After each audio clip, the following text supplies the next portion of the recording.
आधुनिक युद्ध के इतिहास में जितनी संख्या में मिखाइल टी कालिशनिकोव की प्रसिद्ध हमलावर राइफल AK-47 का उत्पादन हुआ है, कोई दूसरी पैदल सेना राइफल इस संख्या के आसपास भी नहीं पहुंचती है। अनुमान लगाया गया है कि AK फैमिली की लगभग 10 करोड़ राइफलें 1 दर्जन से भी ज्यादा देशों द्वारा बनाई जा चुकी हैं।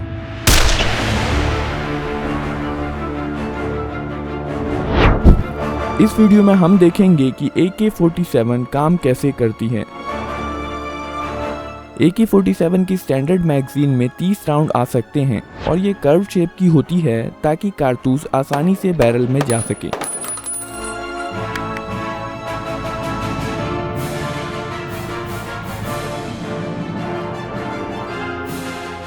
शूटर फ्रंट और रियर साइड की मदद से निशाना लगाता है। AK-47 और AKM की मैक्सिमम इफेक्टिव रेंज लगभग 400 मीटर की होती है। पहली बार फायर करने के लिए ऑपरेटर एक लोडेड मैगजीन को लगाता है, फिर चार्जिंग हैंडल को पीछे खींचकर छोड़ देता है और फिर ट्रिगर दबाता है। सेफ्टी लीवर की मदद से शूटर राइफल को अलग अलग मोड पर सेट कर सकता है। सबसे ऊपरी स्थिति में राइफल सेफ मोड पर है। इस मोड पर सेफ्टी लीवर राइफल को लोड होने से रोकती है। यहाँ पर AK-47 का ट्रिगर मैकेनिज्म दिखाया गया है।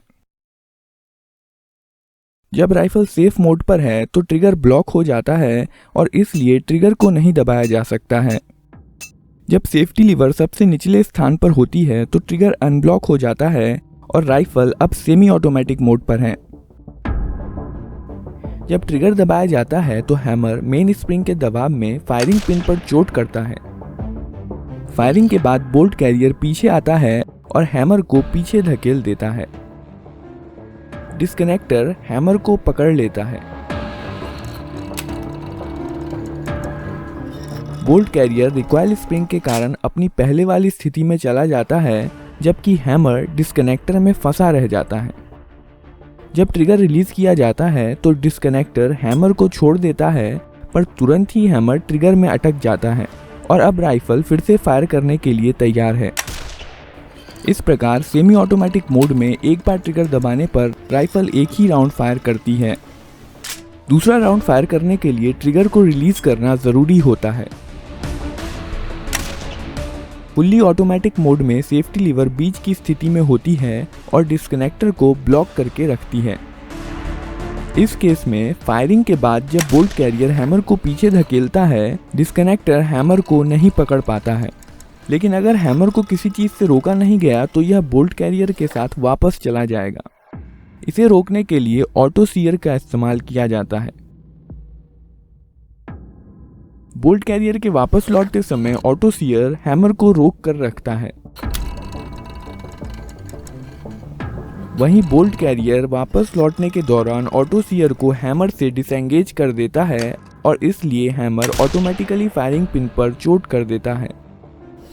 यही कारण है कि फुल्ली ऑटोमेटिक मोड पर राइफल तब तक फायर करती रहती है जब तक ट्रिगर को रिलीज नहीं कर दिया जाता या मैगजीन खत्म नहीं हो जाती।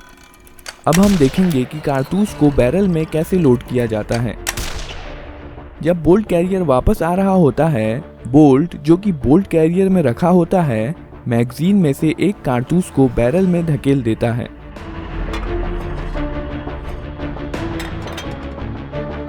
कारतूस का पिछला हिस्सा बोल्ट में लगे एक्सट्रैक्टर में फंस जाता है। कारतूस लोड करने के बाद बोल्ट घूम जाता है ताकि इस पर बने लॉकिंग लग्स की मदद से इसे लॉक किया जा सके।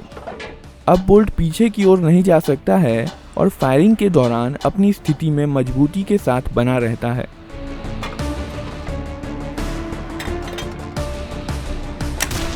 बोल्ट को बोल्ट कैरियर के अंदरूनी हिस्से में बने कैम गाइड के माध्यम से घुमाया जाता है। बोल्ट कैरियर के आगे जाने पर बोल्ट लॉक हो जाता है और पीछे आने पर वापस अनलॉक हो जाता है।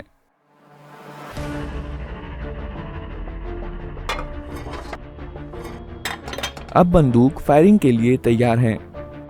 ट्रिगर दबाने पर हैमर फायरिंग पिन पर चोट करता है जो कि बोल्ट के अंदर रखी होती है। बदले में फायरिंग पिन कारतूस के प्राइमर पर चोट करती है। प्राइमर में इम्पैक्ट सेंसिटिव एक्सप्लोजिव होता है जो झटका लगने पर जल जाता है।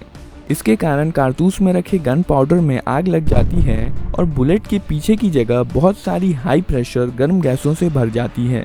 क्योंकि इन गैसों के पास बाहर निकलने का कोई रास्ता नहीं है, यह बुलेट को पीछे से बहुत फोर्स के साथ धकेलती हैं, जिसके कारण बुलेट बहुत तेज गति के साथ बैरल से बाहर निकलती है।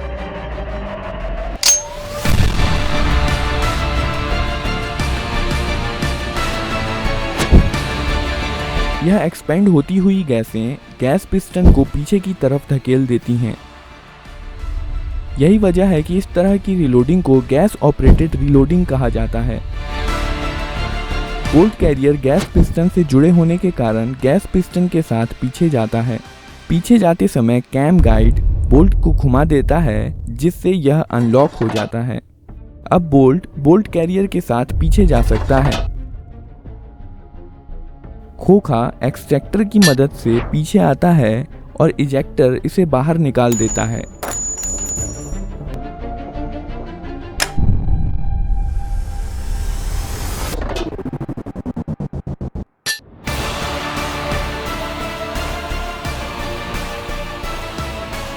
पीछे जाते समय बोल्ट कैरियर हैमर को पीछे धकेल देता है और वापस आते समय बैरल में अगला राउंड लोड कर देता है और इस प्रकार मोड के अनुसार राइफल अगला राउंड फायर करने के लिए तैयार है।